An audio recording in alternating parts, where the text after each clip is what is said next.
حامدا ومصليا أما بعد أعوذ بالله من الشيطان الرجيم بسم الله الرحمن الرحيم والعصر إن الإنسان لفي خسر إلا الذين آمنوا وعملوا الصالحات وتواصوا بالحق وتواصوا بالصبر.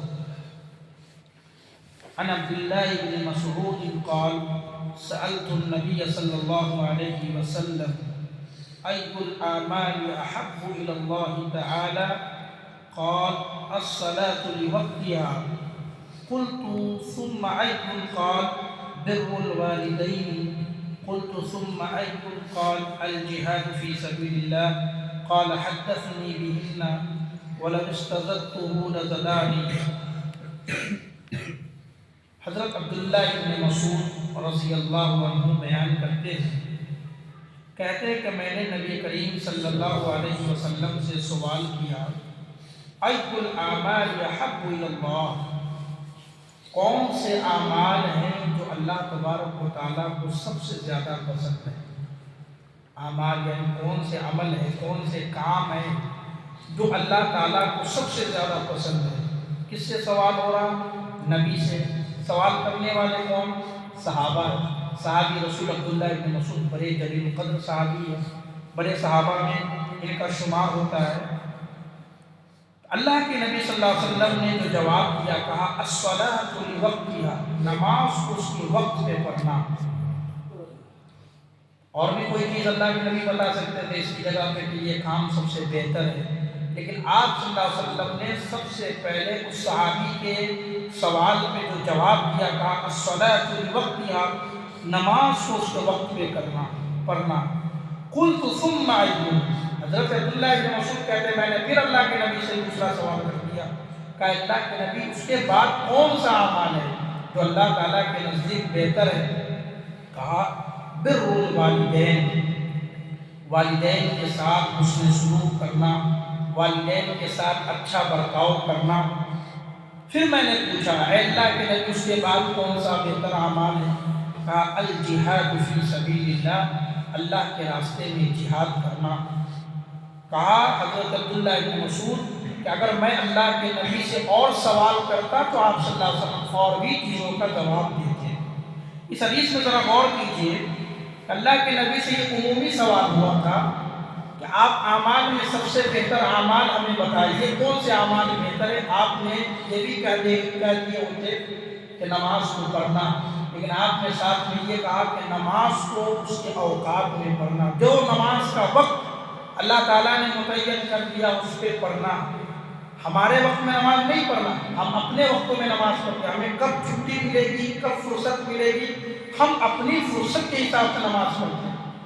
نماز جبکہ اللہ تعالیٰ کے وقتوں پہ پڑھنا، قرآن خود کہتا ہے نا ان الصلاۃ کانت علی المؤمنین کتابا موقوتا۔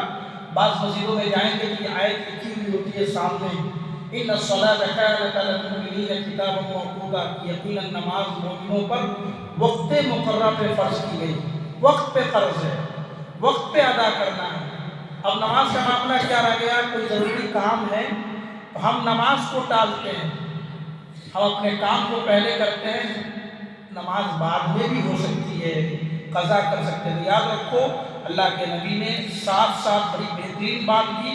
آپ یہ بھی کہہ سکتے تھے کہ والدین کے ساتھ اچھا برتاؤ کرو، جہاد کرو، لیکن آپ نے اعمال میں سب سے پہلے اللہ کے نبی نے نماز کو رکھا۔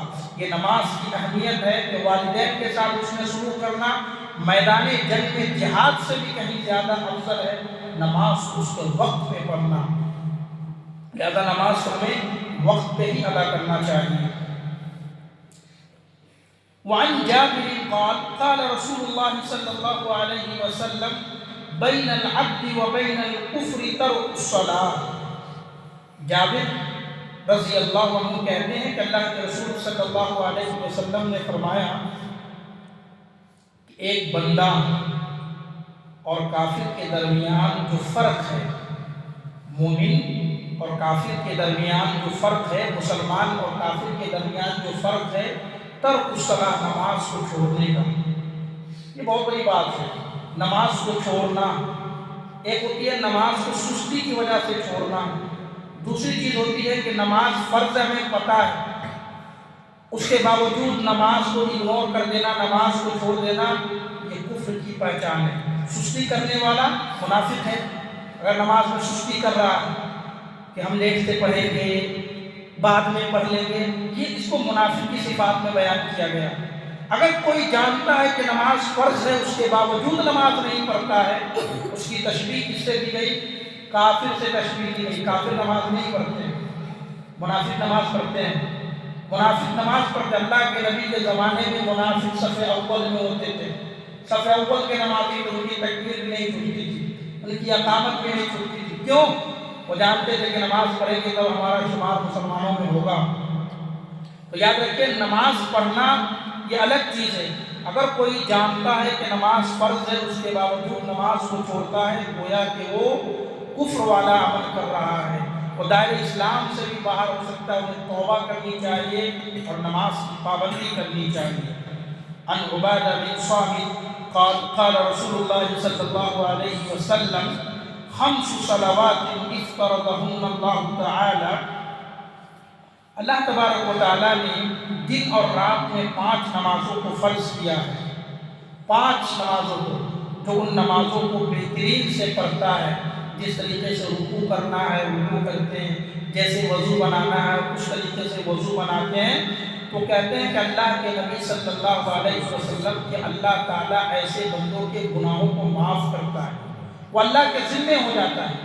نماز کو نماز کی طرح پڑھتا ہے، وضو کو وضو کی طرح، رکوع کو رکوع کی طرح، سجدے کو سجدے کی طرح، جتنے بھی ارکان ہیں اس کو اس ارکان کی طرح ادا کرتا ہے، تو اللہ کے ذمے ہے، اللہ اس کی حفاظت کرتا ہے۔ یہ بہت بڑی بات ہے، نماز کو نماز کے جیسا پڑھنا، اپنے جیسا نہیں۔ ہمیں ٹائم نہیں ہے جلدی جلدی رکوع کیا، جلدی جلدی سجدہ کیا، سلام پھیرا چلے گئے۔ نماز کو نماز کی طرح پڑھا، اس کے لیے اللہ کے نبی صلی اللہ علیہ وسلم نے فرمایا کہ اللہ تعالیٰ ایسے لوگوں کو بخشتا ہے، معاف کرتا ہے۔ ان ابی امامہ قال قال رسول اللہ صلی اللہ علیہ وسلم، ابو امامہ بیان کرتے ہیں، کہتے ہیں کہ اللہ کے رسول نے فرمایا صلوا خمسکم، 5 وقت کی نمازوں کی پابندی کرو، وصوموا شہرکم، رمضان کا جو مہینے کا روزہ ہے اس روزے کو رکھا کرو، وَأَدُّوا زَكَاةَ أَمْوَالِكُمْ، اگر تمہارے اوپر زکوٰۃ فرض ہے تو اپنے مال کا زکوٰۃ ادا کیا کرو، وَأَطِيعُوا اللَّهَ أَمْرِكُمْ، اور جو تمہارا حکمراں ہے، جو تمہارا مالک ہے، ان کی تم اطاعت کرو، تَدْخُلُوا الْجَنَّةَ رَبِّكُمْ، اگر یہ کام تم کر لو گے تو تم اپنے رب کی جنت میں بالکل آسانی کے ساتھ داخل ہو سکتے ہو۔ اگر اللہ کے نبی صلی اللہ علیہ وسلم کے فرمان پہ یقین ہے اور جنت میں جانا چاہتے ہیں تو آپ کو کچھ کرنا نہیں ہے، بس 5 وقت کی نماز کی پابندی کرنی ہے، رمضان کے مہینے کا روزہ رکھ لینا ہے، اگر زکوٰۃ کے لائق ہے تو زکوٰۃ ادا کر دینا ہے، اور آپ کا جو حاکم ہے اس حاکم کی فرمانبرداری کرنی ہے، تدخلوا الجنۃ ربکم، تم جنت میں سلامتی کے ساتھ داخل ہو جاؤ گے۔ وعن عمرو بن شعیب عن ابی عن جدہ، عمرو بن شعیب اپنے باپ سے اور وہ اپنے دادا سے روایت کرتے ہیں، کہتے ہیں قال رسول اللہ صلی اللہ علیہ وسلم، اللہ کے نبی نے فرمایا مروا اولادکم بالصلاۃ، اپنے اولاد کو نماز کا حکم دو، وہم ابناء 7 سنین، خاص طور سے آپ کے وہ بچے جو 7 سنین ہو جائے، 7 سال کے ہو جائے، ان بچوں کو نماز کا حکم دو، وَاضْرِبُوهُمْ عَلَيْهَا، اور ان کو مارو نماز نہ پڑھنے کی وجہ سے، وَهُمْ أَبْنَاءُ 10 سنین، 10 سال کا ہو جائے نماز نہ پڑھے ان کی پٹائی کرو، وَفَرِّقُوا بَيْنَهُمْ فِي الْمَضَاجِعِ، اور 10 سال میں ان کا بستر بھی الگ کرو، بھائی بہن نہیں سو سکتا کیونکہ وہ بلوغت کے قریب جا رہا ہے، بھائی بہن ایک بیڈ پہ نہیں سو سکتا، اللہ کے نبی صلی اللہ علیہ وسلم نے سختی سے منع کیا ان کا بستر الگ کرو کیونکہ وہ بلوغت کی طرف بڑھ رہا ہے۔ اسلام کتنا پاک ہے، اور ان پاکیزہ خیالات کو اسلام رکھتا ہے کہ وہ بچپن سے ہی گندگی سے دور ہوتا چلا جائے۔ ایک انسان جب بالغ ہونے کے قریب آتا ہے اسلام کہتا ہے دوری ہو، بھائی بہن کے درمیان دوری، اور ہم تو دوسروں کے ساتھ میں مطلب یہ کرتے ہیں بھائی بہن کے درمیان دوری، اور اس حدیث میں یہ بتایا گیا کہ خود بھی تو نماز پڑھنا ہے اور اپنے بچوں کو بھی نماز پڑھنے کا حکم دینا۔ 7 سال کا ہو جائے تو نماز کی پریکٹس کراؤ، نماز کی دعا سکھلاؤ، نماز کے جو آداب ہیں انہیں بتاؤ، 5 نماز میں لاؤ، اور 10 سال کا ہو جائے نماز نہ پڑھے پٹائی کرو۔ شریعت پیٹنے کا حکم نہیں دیتا ہے، لیکن کچھ ایسے مواقع ہیں جہاں پہ شریعت نے بچوں کو مارنے کا حکم دیا ہے۔ آج تو بڑے بڑے بچے ہو جاتے ہیں، کیوں؟